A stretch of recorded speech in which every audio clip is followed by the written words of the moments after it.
एक प्रॉब्लम है राजनीति में। सबसे बड़ी प्रॉब्लम पता है क्या होती है? क्या होती है? हाँ, नहीं, नरेंद्र मोदी कोई बड़ी प्रॉब्लम नहीं है।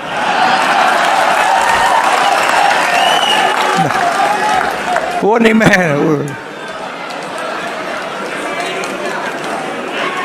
आपको बता रहा हूं, ये आपने अपने सिर पे चढ़ा रखा है, कोई प्रॉब्लम नहीं।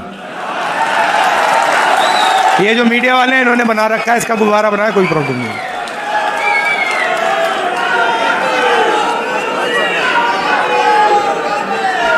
अब पहले तो मैं मिला नहीं था, अब 2-3 बार मैं मिल भी लिया हूं, बात समझ गया हूं मैं, कुछ नहीं उसमें।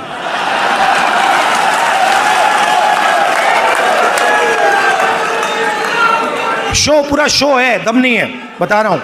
आप लोग मिले नहीं हो, मैं मिला हूं, बैठा हूं कमरे में। तो मेरा कहना है कि सबसे बड़ी प्रॉब्लम होती है राजनीति में, जो व्यक्ति अपनी शक्ति को ही नहीं समझता है।